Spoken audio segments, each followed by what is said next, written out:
اللہ اللہ اللہ اللہ اللہ اللہ اللہ اللہ الحمد للہ رب العالمین والصلاة والسلام علی حبیبہ محمد وآلہ وصحبہ اجمعین اعوذ باللہ من الشیطان الرجیم بسم اللہ الرحمن الرحیم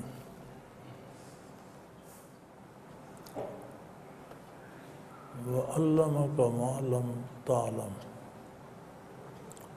صدق اللہ العظیم۔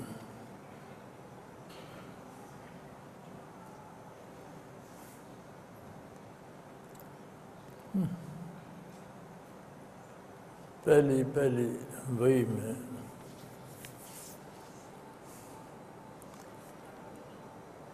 یہ ارشاد ہوا ہے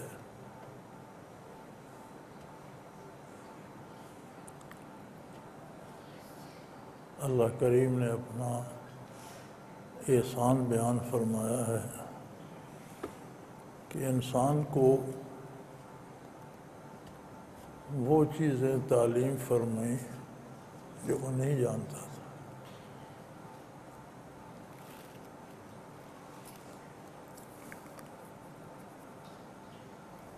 اقرأ باسم ربک سے شروع ہونے والی پہلی وحی، اس کی دوسری تیسری آیت ہے۔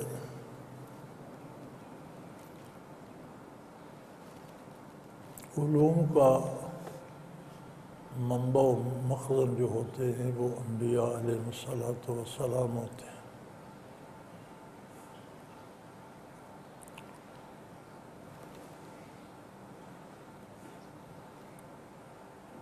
انبیاء کے علاوہ انسان جو علوم حاصل کرتے ہیں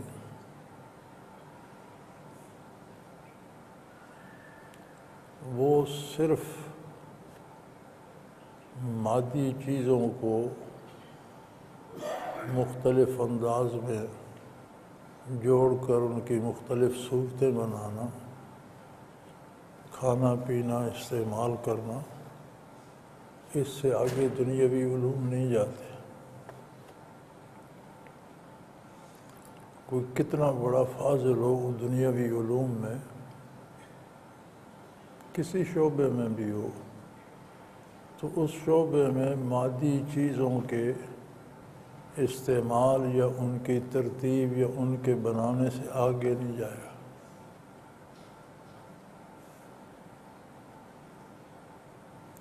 جو علوم انبیاء کی طرف سے آتے ہیں، یہ جو دنیاوی علوم ہے، یہ ساری مخلوق کو اس کی ضرورت اور حیثیت کے مطابق اللہ نے عطا فرمایا، یہ صرف انسان کے پاس نہیں ہے۔ ایک بیہ جو اپنا گھونسلہ بناتا ہے تو بڑے سے بڑا کاریگر حیران رہ جاتا ہے۔ شہد کی مکھی اپنا چھتا بناتی ہے تو اس کے ہزاروں لاکھوں خانے ہوتے ہیں، ہر خانے کے سارے اضلاع برابر ہوتے ہیں، کون سی پیمائش کرتی ہے وہ، کس انداز سے بناتی ہے؟ اور کوئی ایک مکھی ہوتی ہے، ہزاروں کی تعداد میں لگی ہوتی ہیں، کہیں کبھی کوئی غلطی ہوتی ہے؟ آپ بھی جانور پانی میں رہتے ہیں، پلتے بڑھتے پھولتے ہیں، تیرنا بھی پیدائشی طور پر سیکھ جاتے ہیں اور غذا ڈھونڈنا بھی سیکھ جاتے ہیں، کرتے رہتے ہیں۔ تو ساری مخلوق کو اس کی ضروریات کا علم اللہ نے عطا فرمایا، تخلیقی طور پر، پیدائشی طور پر۔ علوم دنیا بھی انہی علوم میں سے ہیں۔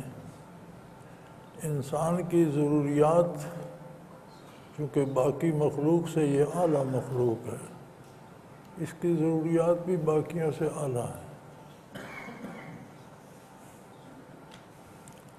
باقی مخلوق گھر بناتی ہے، کسی نے گھونسلہ بنا لیا، کسی نے غار بنا لی، کوئی جھاڑیوں میں رہ گیا۔ یہ صرف گھر نہیں بناتا، یہ اچھے سے اچھے گھر بناتا۔ باقی مخلوق پیٹ بھرنے کے لیے غذا تلاش کرتی ہے، انسان صرف پیٹ نہیں بھرتا، یہ اسے لذیذ، شیریں، خوبصورت بناتا ہے۔ لیکن جتنے دنیاوی علوم ہیں فطری طور پر عطا ہوتے ہیں، اپنی اپنی استعداد ہے۔ جس طرح ہر بندے کا قد مختلف ہے، حلیہ مختلف ہے، رنگ مختلف ہے، اسی طرح ان کی عقول کا دائرہ کار بھی اپنا اپنا ہے۔ تو جتنے بھی دنیاوی علوم حاصل کر جائیں، ضروریات انسانی کی تکمیل کے لیے کون سے مادی ذرائع ہیں اور انہیں کیسے استعمال کیا جائے، اس سے آگے نہیں جاتا۔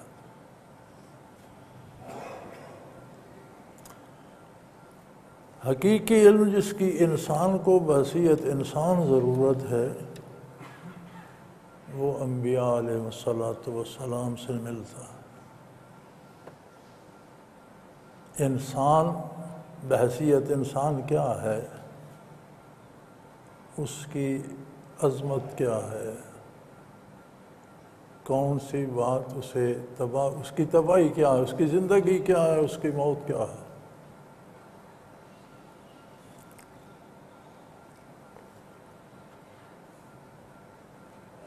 قرآن کریم نے واضح الفاظ میں ان لوگوں کو مردہ کہا ہے جن پر انبیاء کی تعلیمات اثر نہیں کرتی۔ اِنَّكَ لَا تُسْمِعُ الْمَوْتَىٰ، ان مردوں کو آپ کیا سنائیں گے؟ اس سے مراد وہ مردے نہیں جو قبرستانوں میں پڑے ہیں کہ نبی علیہ السلام قبرستانوں میں جا کر انہیں واعظ کرتے تھے تو اللہ نے منع کر دیا۔ نہیں، ایسا نہیں ہے، زندہ انسان مراد ہیں۔ تو ایک عرب شاعر نے کہا تھا، وَأَجْسَامُهُمْ قَبْلَ الْقُبُورِ قُبُورُ، ان کے جسم قبر میں جانے سے پہلے روحوں کی قبریں بن چکے ہیں۔ تو قرآن نے اسے چونکہ مردہ قبول کرنے کی استعداد سے معروم ہو جاتا ہے، عمل کرنے کا وقت اس کا ختم ہو جاتا ہے۔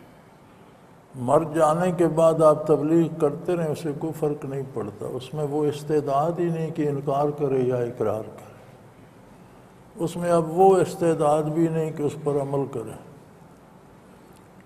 تو جو تعلیمات انبیاء سے روگردانی کرتے ہیں، قرآن نے انہیں مردہ کہا ہے۔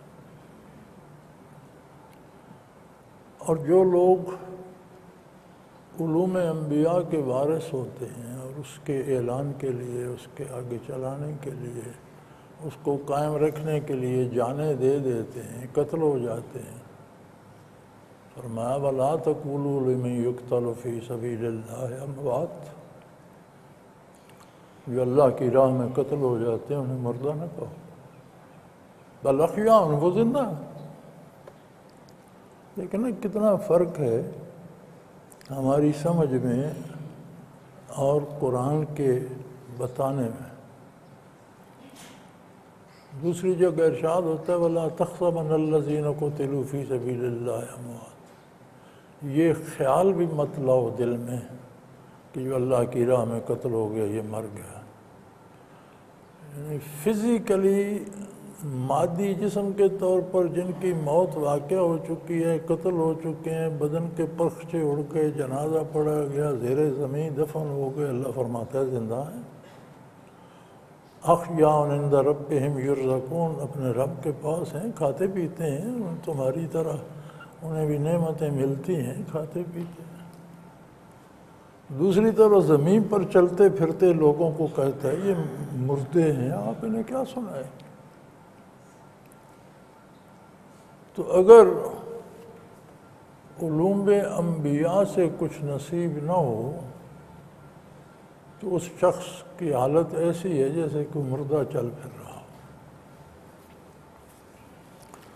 پھر جو علوم انبیاء علیہ السلام سے نصیب ہوتے ہیں اور جو نبی کریم صلی اللہ علیہ وسلم نے تقسیم فرمائے، ان کے آگے دو شعبے ہیں۔ علماء حق اسے علوم ظاہر اور علوم باطن کہتے ہیں۔ علوم ظاہر کیا ہیں؟ ظاہری علوم کیا ہیں؟ عقیدہ، ایمان، اسلام، ارکان اسلام، آخرت، ضروریات دین کے عقائد، زندگی گزارنے کا سلیقہ، حلال و حرام، جائز و ناجائز، یہ جاننا، یہ علوم ظاہر ہیں۔ اور بڑا خوش نصیب ہے وہ شخص جو حضور کے عطا کرتا ان علوم کو جانے، مانے، ان پر عمل پیرا ہو تو اس کی نجات کے لیے کافی۔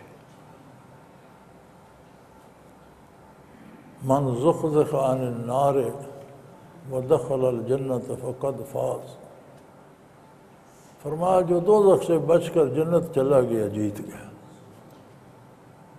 کامیاب ہو گیا۔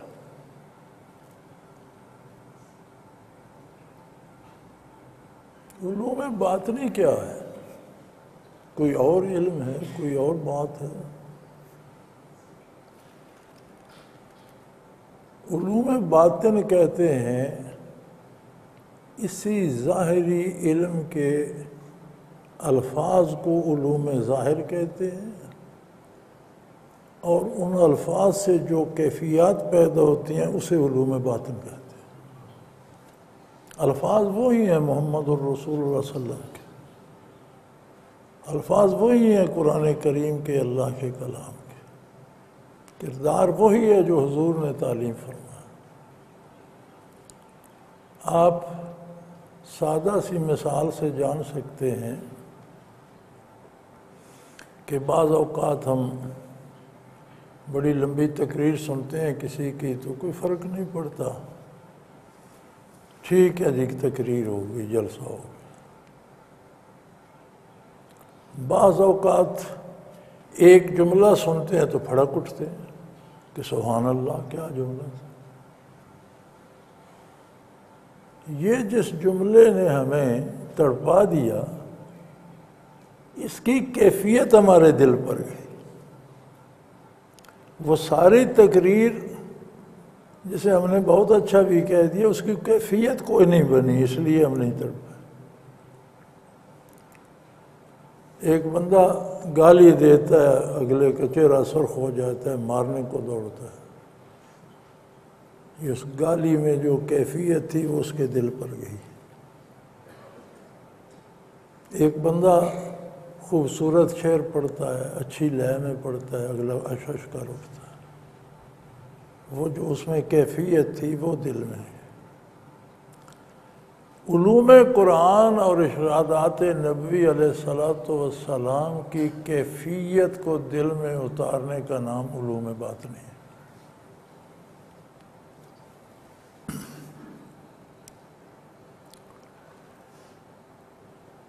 یہی وہ نعمت ہے جس نے صحابہ کو صحابی بنا دیا۔ بے پناہ مدارج ہیں سلوک کے، ولایت کے، انسان کا شعور ساتھ چھوڑ جاتا ہے، نہ گن سکتا ہے نہ شمار کر سکتا۔ سادہ سی بات لوگ لکھ بھی دیتے ہیں، کہہ بھی دیتے ہیں، فلاں ہستی نے سلوک مکمل کر لیا، لیکن یہ لوگوں کی سادگی اور ناواقفیت ہے۔ کتنے منازل اللہ کسی کو دیتا، عطا کرتا چلا جائے، کوئی ایسا مقام نہیں آتا کہ جہاں وہ پہنچا اور آگے اللہ جلوہ افروز تھے اور سلوک ختم ہو گیا. نہیں. اگر ایسی ہزاروں عمریں بھی انسان کو ملیں اور وہ ساری عمر چلتا رہے تو چلتا ہی رہے گا.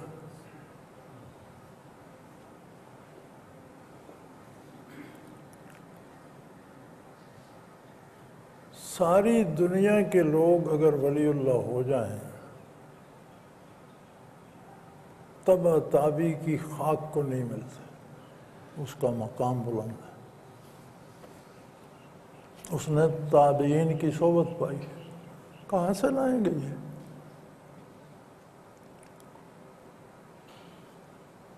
تبع تابعین کا مرتبہ نہیں پا سکتے. تبع تابعین ہے، تابعی وہی ہے.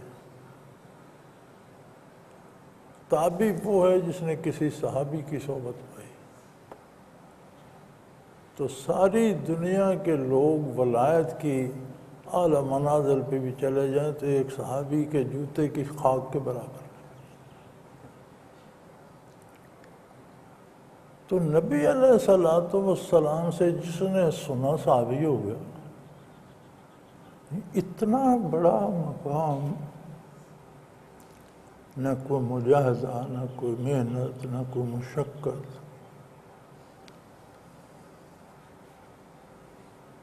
شرط کیا لکھتے ہیں علماء کہ ایمان لانے کے بعد اس کی نظر حضور کے وجود عالی پر پڑ گئی، صحابی ہو گئی. اور اگر حضور کی نظر اس پر پڑ گئی، نور و نہ لا نور، دونوں حالت میں وہ صحابی ہو. ایک نگاہ کی بات ہے. تو بھائی علوم تو حضور نے زبانی ارشاد فرمائے، صحابہ نے بھی زبانی سنے، قرآن عطا فرمایا، صحابہ نے لکھا.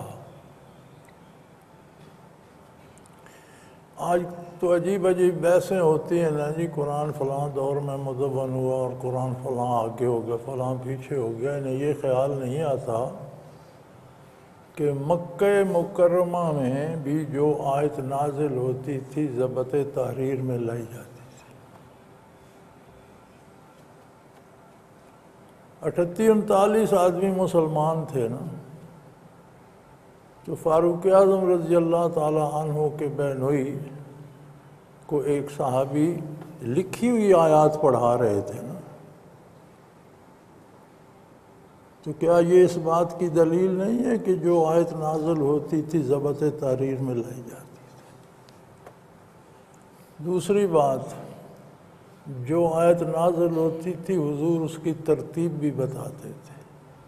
یہ فلاں صورت میں آئے گی، فلاں پیراگراف میں آئے گی، فلاں آیت سے آگے لکھی جائے گی، فلاں سے پیچھے لکھی جائے گی.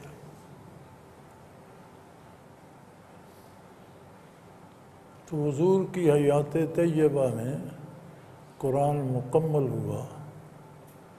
آخری آیہ کریمہ تھی الیوم اکملت لکم دینکم، جو حجۃ الوداع میں نازل ہوئی. 80-82 دن اس کے بعد حضور اس دار فانی میں جلوہ افروز رہے. تو اس مکمل قرآن کی ساری ترتیب کیا حضور کی دی ہوئی نہیں؟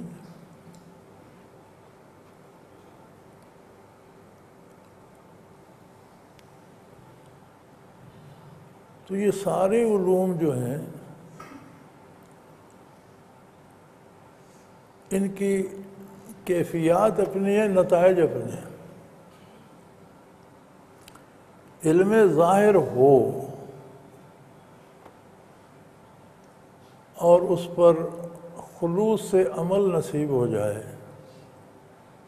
تو نجات کے لیے کافی ہے. لیکن یہ اکیلا علم ظاہر جو ہے، اس کے وہ ڈاکٹر کیا کہتے ہیں، سائیڈ ایفیکٹ بڑے ہوتے ہیں.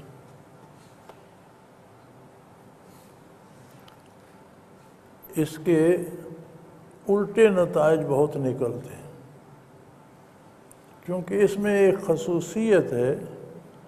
آدمی جتنا پڑھتا جائے کہ جتنی کتابیں جانتا جائے، کھولتا جائے، آگے چلتا جائے، اس میں ایک زوم پیدا ہونا شروع ہو جاتا ہے کہ میں بھی کچھ ہوں. یہ اس علم ظاہر کا سائیڈ ایفیکٹ ہے، یعنی سائیڈ ایفیکٹ اس نتیجے کو کہتے ہیں جس کا لینا مقصد نہیں ہوتا لیکن وہ اس دوائی کے ساتھ آ جاتا ہے، اور وہ کبھی فائدہ مند نہیں ہوتا، نقصان دہ ہوتا ہے۔ آپ ایک دوائی کھاتے ہیں سر درد ٹھیک کرنے کے لیے، تو سر درد تو ٹھیک ہو جاتا ہے، کیا شروع ہو جاتی ہے، دل بیٹھنے لگ جاتا ہے۔ وہ کیا ہے جی، یہ اس کا سائیڈ ایفیکٹ ہے۔ بھائی سر درد تھا، دل تو ٹھیک تھا۔ تو یہ جو سائیڈ ایفیکٹ ہوتے ہیں یہ بڑے خطرناک ہوتے ہیں۔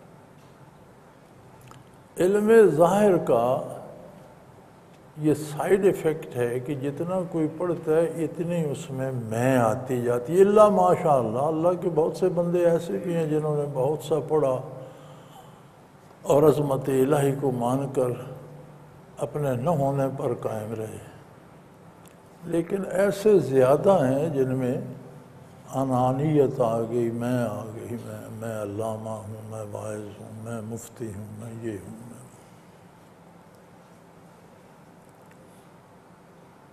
تو ہر بیماری کی دوا ہوتی ہے، اس سائیڈ ایفیکٹ کی دوا علوم باطنی ہے۔ علوم باطنی وہ کیفیات ہیں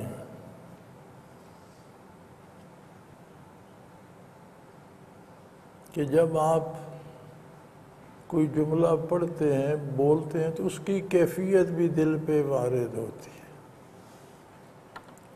جب آپ اللہ اکبر کہتے ہیں تو زبان تو کہہ رہی ہے اللہ بہت بڑا ہے،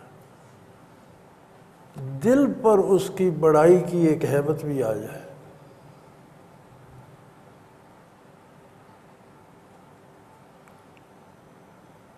تو جو کچھ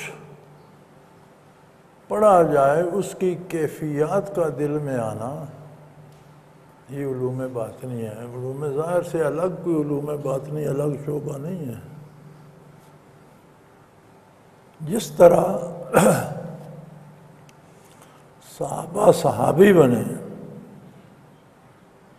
بھی جس نے کلمہ پڑھا مسلمان مومن تو ہو گیا، بات ختم ہو گئی، پھر صحابی ہو گئے وہ۔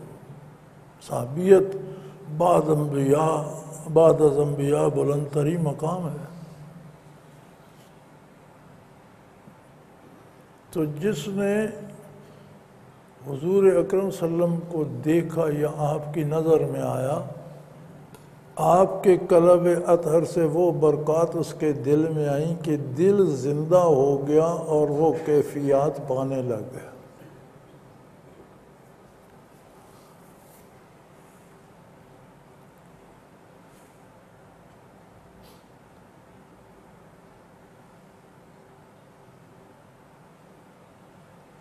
پھر وہ برکات ختم نہیں، جس طرح علوم ظاہر مسلسل چل رہے ہیں اسی طرح برکات نبوت مسلسل چل رہی ہیں، اور جب تک عالم قائم ہے حضور کے علوم کے یہ دونوں خزانے بٹھتے رہیں گے۔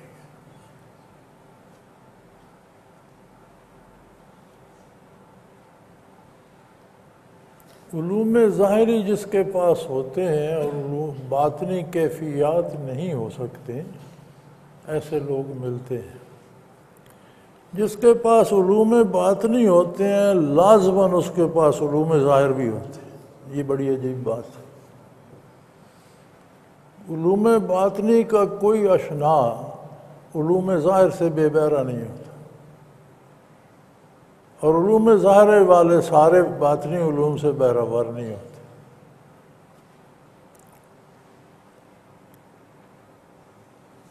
تو باطنی علوم ہیں برکات نبوت، کیفیات کو دل میں سمونا۔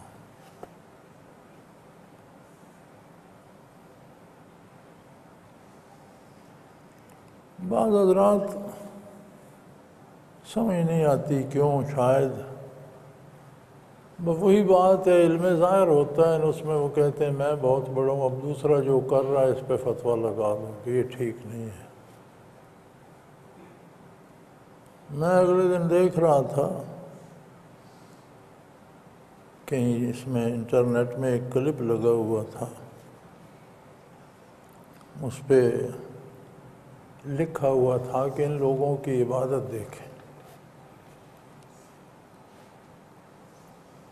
کچھ لوگ بارش سادہ کپڑوں میں سادہ لوگ بیٹھے تھے، پھر انہوں نے یہ ہمارے والا ذکر شروع کر دیا. شاید ہلکے کے ساتھی ہوں گے. کچھ دیر وہ ذکر دکھانے کے بعد پھر ایک مولانا آ گئے. انہوں نے ایک وہ عربی کوٹ سا چوگا سا پہنے ہوا تھا، رومال بھی عربیوں کی طرح اس طرح کیا.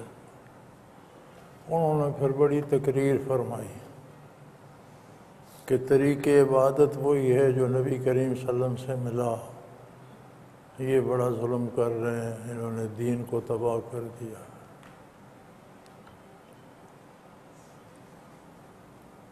میں نے کہا اب اس بندے نے حلیہ تو عربوں والا بنایا ہوا ہے، اس میں شعور نہیں ہے. طریقے ذکر وسائل میں سے ہے، مقصد نہیں ہے. مقصد اللہ کا ذکر ہے. کیسے کیا جائے یہ اللہ نے مقرر نہیں کیا. نماز کا طریقہ مقرر ہے، روزے کی حدود مقرر ہیں، زکوٰۃ کی حدود معین ہیں، حج کا طریقہ مقرر ہے. ذکر کیسے کرنا ہے؟ الذین یذکرون اللہ قیاما وقعودا وعلی جنوبہم، کھڑے ہو، بیٹھے ہو، لیٹے ہو. وضو ہے نہیں ہے، وجود پاک ہے نہیں ہے، منہ قبلے کو ہے نہیں ہے، کوئی شرط نہیں. واحد عبادت ہے ذکر الہی، جس میں کوئی شرط نہیں. حکم ہے کیے جاؤ کیے جاؤ کیے جاؤ. یہ ریل گاڑی، یہ ہوائی جہاز، یہ کاریں حضور کے عہد میں تھی تو کیوں استعمال کرتے؟ وسائل ہیں، وسائل بدلتے رہتے ہیں، ذرائع بدلتے رہتے ہیں، مقاصد تبدیل نہیں ہوتے، مقصد تبدیل نہیں ہوتا. وہ زمانہ تھا ایک نگاہ میں کام ہو گیا. تابعین کا زمانہ تھا ایک ملاقات میں کام ہو گیا. تبا تابعین کا عہد تھا جو روبرو آیا اس کا سینہ منور ہو گیا. اس کے بعد وسائل اختیار کرنے پڑے. وہ تابانی اور چمک دلوں میں نہ رہی،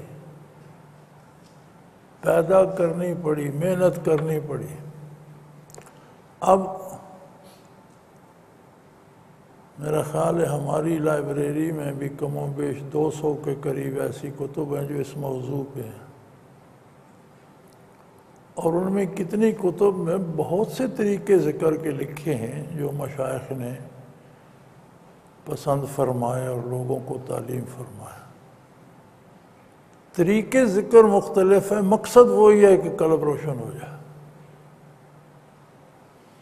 تو ذرائع تو متعین نہیں ہوتے کسی زمانے میں بھی، وسائل اور ذرائع بدلتے رہتے ہیں.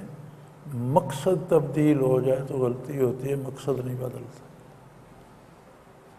میں نے کہا بس اللہ کے بندے نے، تم بندے پاکستان کے ہو، خواہ تم نے ایک جبہ بھی اوڑھ رکھا ہے، گرمیوں میں مر رہے ہو، برقع بھی بنا رکھا ہے، کیا ضرورت ہے؟ جہاں جس زمین میں رہتے ہو وہیں کے وہاں کے لوگوں کے ساتھ مل جل کر رہو. تمہیں اتنا فرشتہ بننے کی کیا مصیبت؟ جو مقاصد اور ذرائع کے فرق کا علم نہیں ہے. پتہ نہیں کیا نام بھی کوئی لکھا ہوا تھا، توصیف الرحمان شاید لکھا ہوا تھا. تو بہرحال یہ طریقے ذکر جو ہیں یہ وسائل اور ذرائع ہیں، اور یہ بھی متقدمین سے آ رہے ہیں، محققین سے آ رہے ہیں.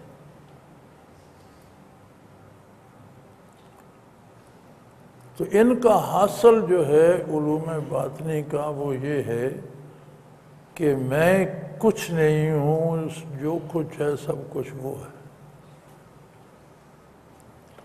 ادراک ہوتا ہے عظمت الہی کا، اور اپنے نہ ہونے کی خبر ہو جاتی. لہذا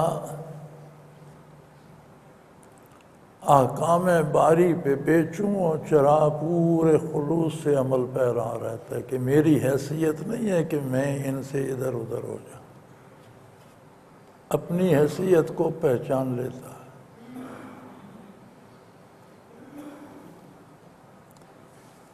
اب انسان اللہ کی عجیب مخلوق ہے،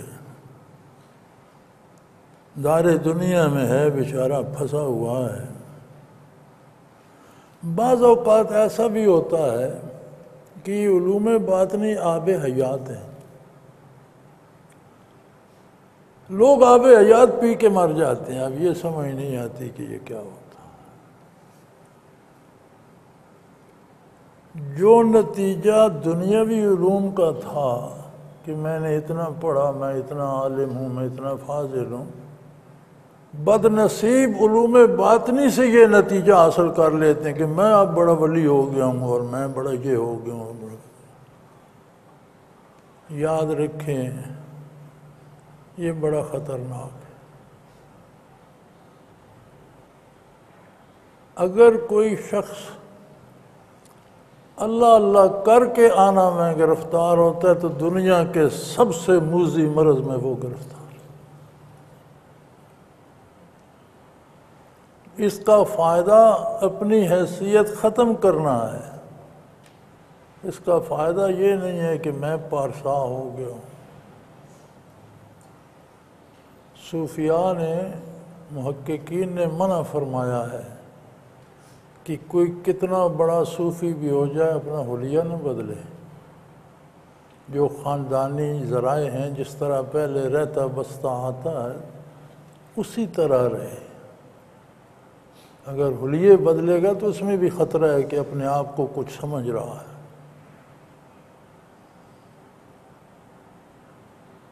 ہر بندے کا ایک خاندانی رہن سہن ہوتا ہے، اسی میں رہے، حلیے نہ بدلتا رہے کہ میں بڑا صوفی ہوں، یہ تسبیح گلے میں پہن لوں، یہ رومال باندھ لوں، یہ فلاں چوگا پہنا، یہ ناجائز ہے۔ تو احتیاط اس بات سے چاہیے کہ کتنا بد نصیب ہے وہ جو آب حیات پیے اور مر جائے۔ تو زندگی کی دوا تھی، مرنے والے کو پلاؤ زندہ ہو جائے، مردے کے منہ میں ڈال اٹھ کر بیٹھ جائے، تب آب حیات ہے۔ اور زندہ پیے اور مر جائے، یہ کیسی عجیب بات۔ تو دنیا کا بدترین بد نصیب ترین انسان وہ ہے جو اللہ اللہ سیکھے، کیفیات سیکھے اور پھر اپنی بڑائی میں مبتلا ہو جائے۔ میں بڑا ولی ہو گیا ہوں، میں بڑا صاحب مجاز ہو گیا ہوں، میں بڑا خلیفہ ہو گیا ہوں۔ کیا ہے صاحب مجاز؟ خلافت کیا ہے؟ خلافت نوکری ہے، ملازمت ہے، غلامی ہے۔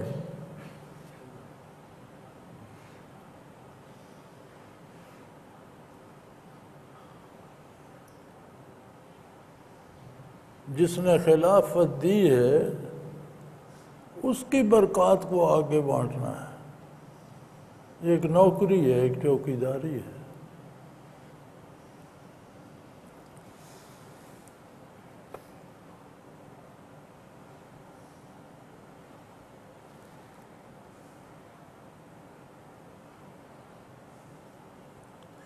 میں کئی دفعہ سوچتا ہوں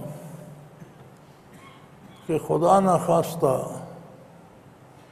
ہم اس سے الگ رہتے، حضرت جی سے نہ ملے ہوتے، اللہ کی کروڑوں رحمتیں ان پر، اور اس شعبے میں نہ ہوتے تو کتنی مخلوق ایسی ہے جس کو ہم بلانا بھی گوارا نہ کرتے،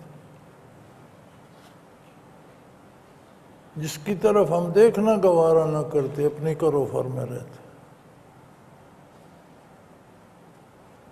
تو یہ چیز میرے جیسے بندے کو بھی وہاں لے گئی کہ جس کو گھر میں بھی کوئی نہیں پوچھتا، ہم اس سے بھی محنت کرتے۔ کتنے ایسی مخلوق ہے جنہیں محلے میں کوئی نہیں جانتا، جن کی گھر میں کوئی عزت نہیں ہے، ہم اس کا بھی احترام کرتے ہیں۔ کیوں؟ نوکری ہے، کرنا ہے ہمیں، تو پھر یہ کوئی خلافت بڑائی تو نہیں ہو گئی، یہ تو نوکری ہو گئی۔ اس نے تو کسی کا غلام بنا دیا، فقیر بنا دیا، تو پھر اس پہ ناز کس بات کا؟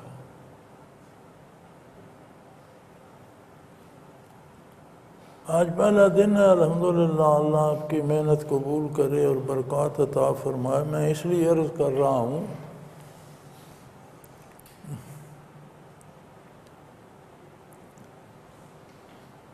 کہ الحمدللہ مجھے اس شعبے میں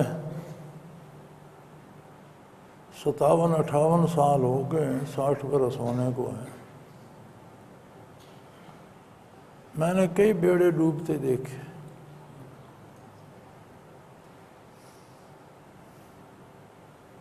میں نے ایسے لوگوں کو دیکھا ہے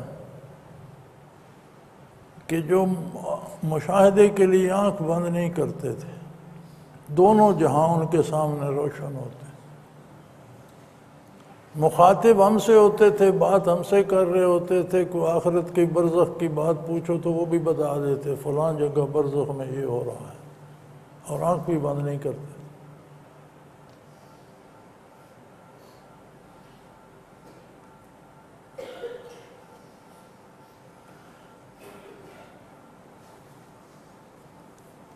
انہیں مشاہدے کے لیے آنکھ بند کرنے کی ضرورت نہیں تھی، اتنے قوی مشاہدات تھے کہ آنکھوں سے دار دنیا بھی دیکھتے رہتے تھے اور آخرت بھی ان کے سامنے۔ پھر انہی میں سے ایک بندے کو میں نے دیکھا اس زمین پہ پھرتے ہوئے، کہتا تھا کوئی خدا نہیں ہے، کوئی الہ نہیں ہے، کوئی اللہ نہیں ہے۔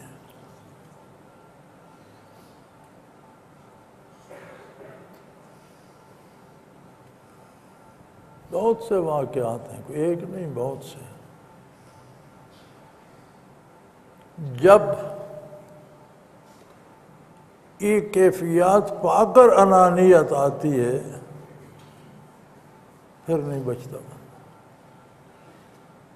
پھر اس کی دوا ہی کوئی نہیں، لا علاج ہو جاتا ہے۔ جسے آب حیات پی کر موت آئے، اب اس کے لیے کیا علاج باقی؟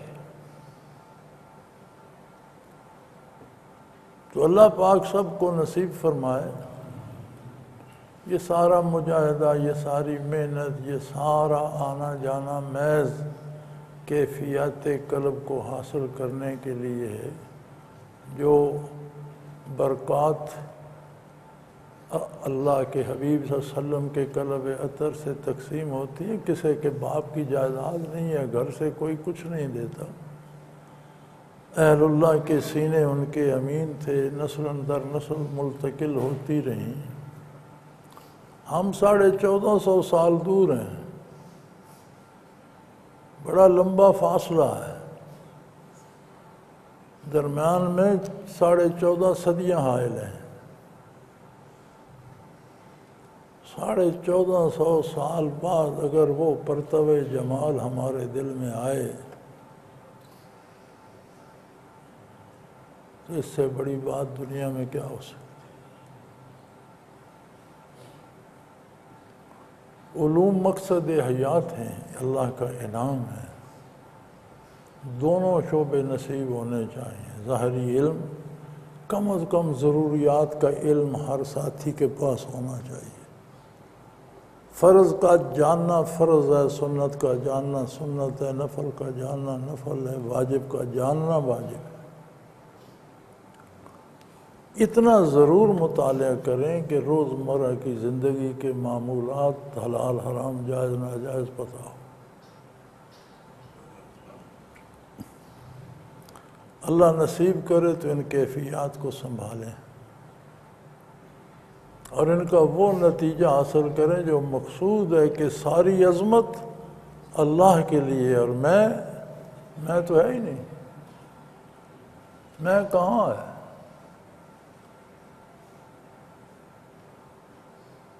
عبید، ایک چھوٹی سی اکائی۔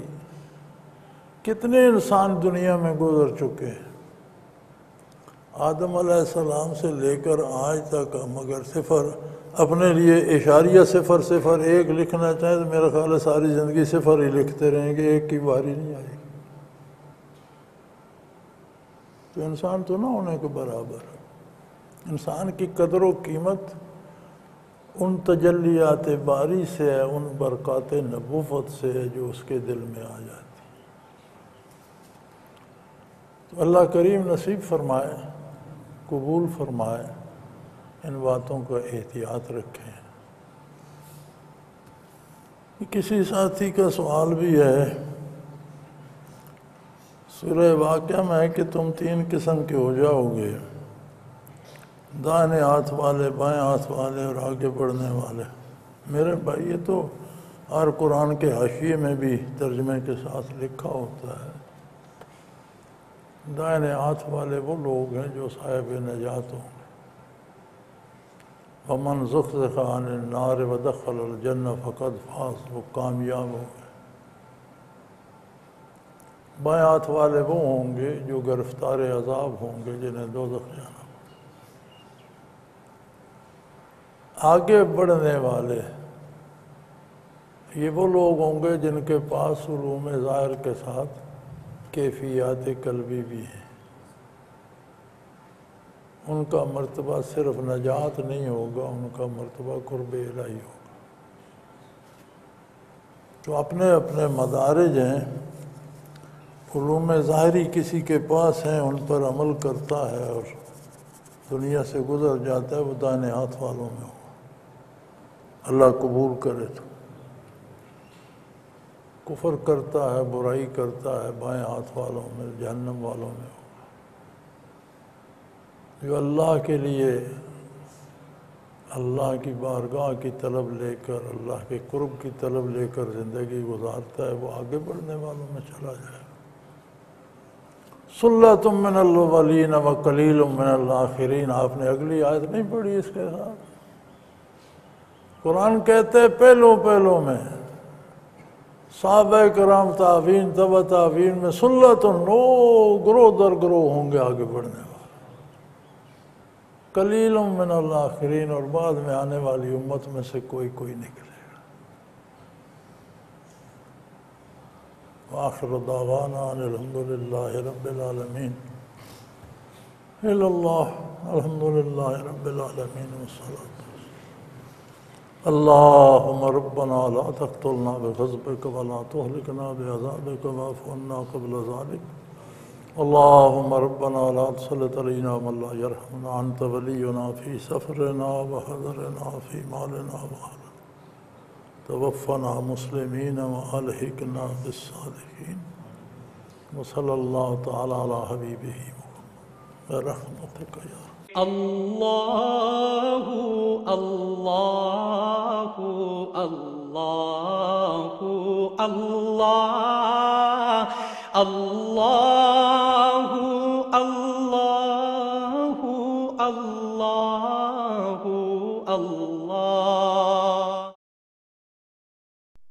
حضرت امیر محمد اکرم آوان مد ظلہ العالی دارالعرفان منارہ ضلع چکوال میں سالہ سال سے قرآن و حدیث کے اوپر خطابات کر رہے ہیں اور سلسلہ نقشبندیہ اویسیہ کے مطابق لوگوں کو ذکر الہی کی تربیت دے رہے ہیں۔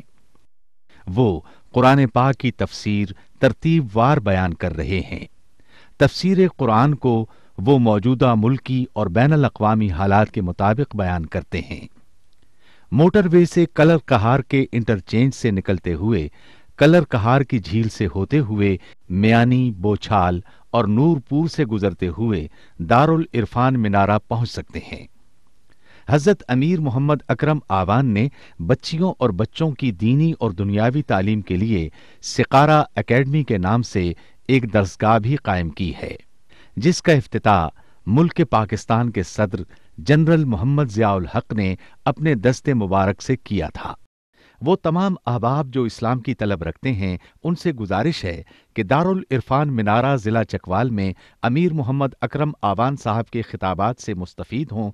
وہ ہر جمعے کو نماز سے پہلے بیان فرماتے ہیں۔ ہر ماہ کی پہلی اتوار کو ماہانہ اجتماع ہوتا ہے جس میں آپ خصوصی خطاب فرماتے ہیں اور پاکستان کے چاروں صوبوں سے احباب اس اجتماع میں شرکت کرتے ہیں۔ اس کے علاوہ یہاں سال میں 2 مرکزی اجتماعات بھی ہوتے ہیں، ایک رمضان المبارک میں اعتکاف کا اجتماع اور دوسرا جولائی اور اگست میں 40 دن کا اجتماع ہوتا ہے جس میں روحانی تربیت کی جاتی ہے۔ اپنا خون سیماب دے کر اتنا ہم کر جائیں گے، نام آقا کا چمن میں پھر رقم کر جائیں گے۔